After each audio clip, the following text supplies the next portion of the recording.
Bonjour Céline, bonjour Élie, comment allez-vous? Bonjour, ça va bien, merci. Très bien, oui. Merci. Alors, nous sommes ici à Liège, vous travaillez pour l'organisation Scanner. Pouvez-vous nous dire ce que c'est Scanner? Alors, Scanner, en fait, c'est un média d'expression à destination des jeunes de 12 à 30 ans. Et en fait, on parcourt toute la fédération Wallonie-Bruxelles pour faire des ateliers d'écriture.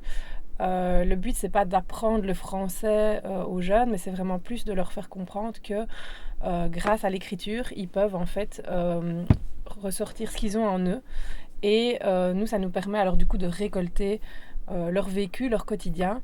Et puis après, dans un second temps, alors on diffuse leurs paroles, leurs textes, que ce soit sur nos sites ou via des partenaires médiatiques. D'accord. Quelle est votre fonction au sein de l'organisme? Alors moi, je suis rédactrice en chef. Oui. Et vous, Élie? Moi, je suis animatrice socioculturelle. D'accord, très bien. Et donc c'est très intéressant d'avoir créé ce projet parce que ça permet à des jeunes qui peut-être ont plus de soucis au niveau de l'oralité de se livrer mais par écrit. Et donc il y a une forme d'anonymat quand même si on met souvent à la fin des textes on met un prénom, on met un âge, mais ça ne divulgue pas grand-chose finalement. Donc ça permet à des jeunes de se sentir plus à l'aise s'ils sont plus à l'aise à l'écrit qu'à l'oral. Oui, c'est ça, c'est vraiment le but, c'est de leur donner un outil supplémentaire finalement pour diffuser leurs paroles. On se rend compte à l'heure actuelle, et c'est aussi le postulat des créateurs de Scanner, que finalement les jeunes n'avaient plus de place, n'avaient pas de place dans l'espace social et médiatique. Et donc c'était vraiment l'idée de leur donner un moyen d'expression pour pouvoir relayer ce qu'ils ont en eux.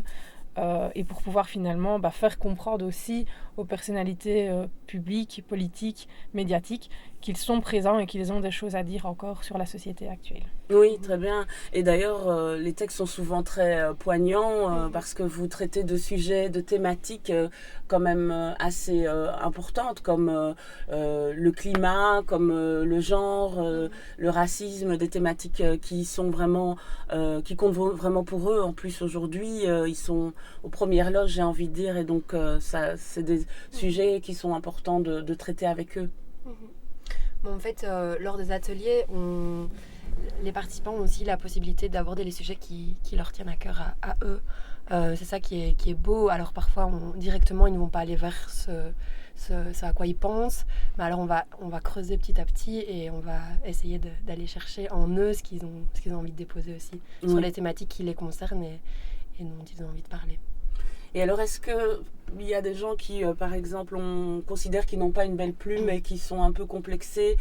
Donc le but ici, c'est pas d'écrire le plus beau texte du monde, c'est vraiment de surtout s'exprimer. Et donc vous êtes là pour les coacher et pour les aider, alors peut-être leur apprendre quelques petits tuyaux d'écriture.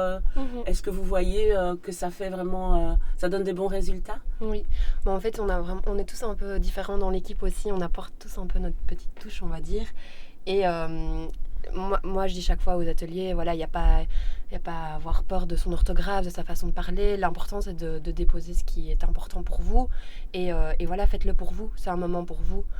C'est pas, voilà, même si c'est chouette parfois d'avoir des beaux textes, pouvoir publier. L'important, c'est aussi qu'ils passent un moment qui est voilà, utile pour eux et peut-être qu'ils réalisent aussi que l'écriture est quelque chose qui peut être thérapeutique et qui peut être qui peut leur servir dans la vie au quotidien quand ils ont des choses à exprimer qu'ils n'arrivent pas forcément à le faire de manière orale. Oui. Et donc du coup, vous avez publié un livre qui s'appelle Bouche émissaire, jeunesse ardente. Et donc de quoi s'agit-il? Donc en fait, c'est durant toute l'année 2022, on a rencontré plus ou moins 1100 jeunes. Dont notamment lors du laboratoire social et médiatique qu'on a organisé en novembre dernier ici à Liège. Et donc durant tous ces ateliers et ce laboratoire, les jeunes ont écrit des textes. Et sur base de tous ces textes réalisés, on en a sélectionné une centaine qu'on a classés en 4 chapitres, donc écologie, scolarité, migration et genre. Et donc c'est finalement ce recueil d'ouvrages qu'on publie aujourd'hui. Donc c'est vraiment des textes écrits uniquement par les jeunes durant l'année 2022. D'accord. Et donc, est-ce que ce sera possible de se procurer ce livre? Alors, il y a 3 possibilités. La première, c'est d'aller sur le site de notre éditeur. Donc, c'est les éditions namuroises, donc www.éditionnamuroise.be. La seconde option, c'est d'aller dans différentes librairies. Il sera disponible que ce soit à Bruxelles, à Liège, à Namur. Et alors la troisième option, si vraiment vous ne trouvez pas le livre, vous pouvez toujours aller sur le site de scan-r.be, donc c'est notre site internet où il y a toutes ces informations. D'accord. Et donc quels sont vos projets pour la suite avec Scanner? Est-ce que vous avez des ambitions particulières? Est-ce que vous avez envie de créer justement d'autres projets qui seraient des projets soit de capsules ou des projets petites sœurs, on va dire Alors, évidemment, nous, notre objectif, donc, c'est vraiment de continuer à aller rencontrer les jeunes partout en Fédération Wallonie-Bruxelles avec nos ateliers pour à nouveau pouvoir faire un laboratoire aussi social et médiatique fin de l'année et republier à nouveau un livre avec les textes qu'on aura récoltés durant l'année 2022. Et puis alors, on a aussi différents projets liés à des thématiques un peu plus particulières. Je pense notamment au projet genre et au projet migration. Peut-être qu'Élie peut expliquer, parce qu'ils sont avec un peu plaisir. les mêmes finalement. Oui. En fait, là, le projet migration, projet interculturalité, on va dire, c'est vraiment d'aller dans les écoles, apporter le témoignage d'une personne migrante et à la suite de ce témoignage, faire un atelier d'écriture avec les élèves. Donc voilà, ça c'est un peu... Il y a ça et aussi aller dans les assos qui sont en contact avec un public migrant, faire des ateliers d'écriture là-bas. Donc vraiment donner la parole, donner la possibilité de s'exprimer aux personnes peut-être plus éloignées de ce médium-là, on va dire. Donc ça, c'est un peu le projet migration. Et alors le projet genre est aussi calqué sur la même dynamique. Donc c'est aussi l'idée d'aller avec des personnes qui ont été confrontées à la discrimination suite à leur orientation sexuelle ou leur genre dans les écoles pour témoigner et puis après permettre aux jeunes de pouvoir écrire sur cette thématique-là. D'accord, très bien. Et donc vous parliez aussi de l'impact au niveau social, mais donc il y a l'impact aussi politique, justement, les politiciens. Est-ce que ça a permis de faire changer des choses? Est-ce que vous avez vu déjà une petite amélioration du fait que on dit souvent que les politiciens sont déconnectés de la population et donc encore plus des jeunes, j'imagine. Et donc, est-ce que vous avez senti qu'il y avait vraiment un intérêt de la part des politiciens d'être à l'écoute et d'agir en fonction de ce qu'ils ont reçu comme témoignage dans les textes? Alors, on a eu la chance d'avoir en novembre dernier, lors de notre laboratoire, la secrétaire d'État à la diversité et à l'égalité des genres, Sarah Schlitz, qui était présente pour écouter vraiment ce que les jeunes avaient à dire. Et on a aussi le soutien de la ministre Valérie Glatini. Elles ont toutes les deux signé une préface et une postface. Donc oui, un intérêt, il y en a. Alors il est peut-être encore un peu tôt pour dire que ça a vraiment eu un impact sur des projets, etc. Mais en tout cas, on est soutenu et on continue vraiment. Et c'est vraiment notre volonté d'être ce relais pour les jeunes, pour faire comprendre aussi aux personnalités politiques qu'ils sont là, qu'ils ont des choses à dire et qu'on doit absolument leur redonner leur place dans l'espace public. Oui. Et alors, quels sont les retours que vous avez des jeunes eux-mêmes par rapport à ces laboratoires ou à ces journées d'événements que vous créez ou le fait de venir dans leurs écoles? Comment ça se passe? Ils sont plutôt réceptifs? Oui, vraiment. Oui, c'est vrai qu'on a toujours on est toujours confronté à une certaine appréhension. En plus, on essaie vraiment d'aller dans toutes les structures, donc on va autant dans les écoles que dans les MJ, que auprès de jeunes plus fragilisés. C'est ça? Oui, PPJ, ou bien les services d'accrochage scolaire aussi. Donc c'est vrai que parfois on a une très forte appréhension, voire parfois certains jeunes qui se referment automatiquement quand on leur parle de l'écriture. Parce que c'est sûr que ça demande quand même une concentration et ça fait peur en fait. Oui, et puis qu'on est loin du SMS finalement, ou des réseaux sociaux, c'est une autre manière de... En même temps, encore une fois, vous n'êtes pas là dans la censure. On pourrait tout à fait concevoir d'écrire un texte sous forme d'échange SMS, quoi. C'est pas exclu. Ils sont vraiment libres de tout dire et de dire de la manière dont ils le veulent, tant qu'ils respectent les autres personnes qui participent à l'atelier. Et donc généralement, c'est vrai qu'on va avoir un petit peu de la peur et de l'appréhension.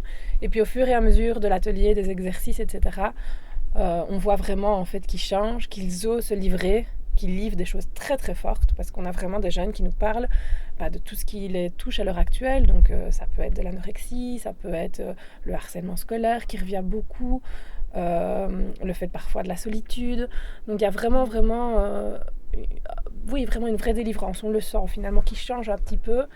Et ce qui est très chouette aussi, c'est qu'on a certains jeunes qui continuent à nous suivre sur les réseaux sociaux. Et j'ai par exemple eu la semaine passée une jeune qui est revenue vers moi en me disant tiens, en fait durant l'atelier elle n'était pas super ouverte, elle n'avait pas forcément envie trop de participer.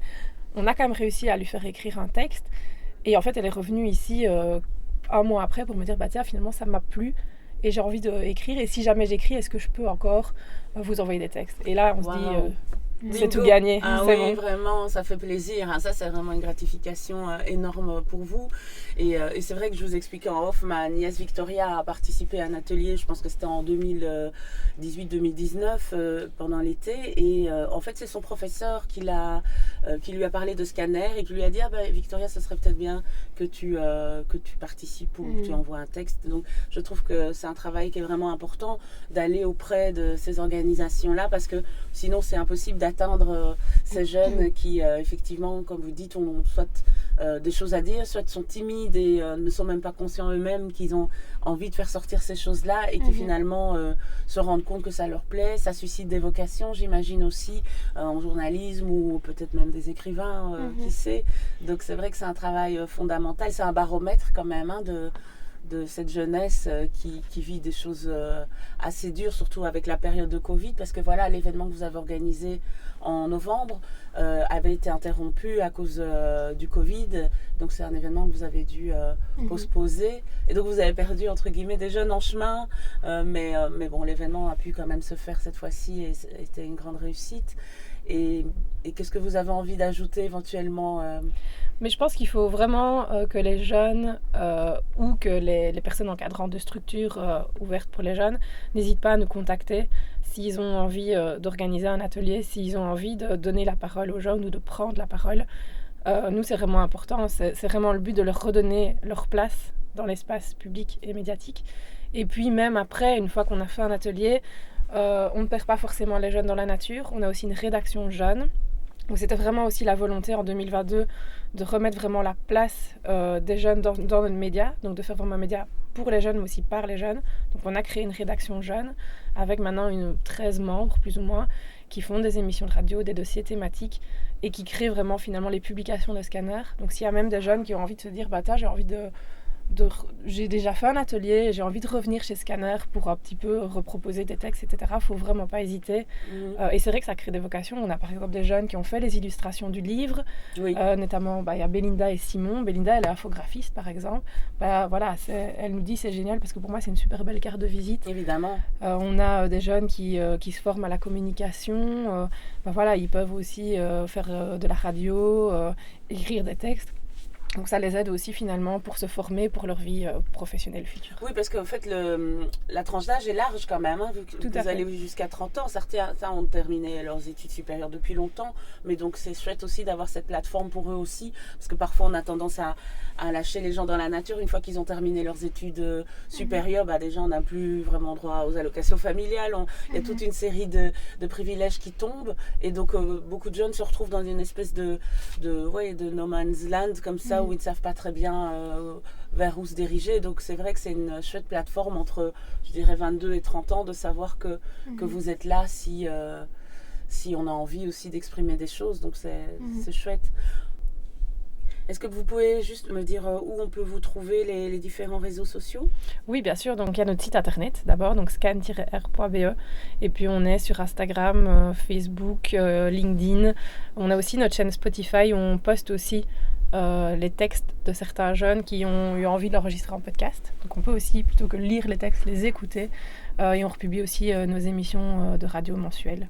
Donc chaque fois, tapez can-r et on nous retrouve assez facilement. Très bien. Céline et Elie, merci beaucoup pour votre temps. Et félicitations encore pour ce beau projet. Merci beaucoup. Au revoir. Au revoir.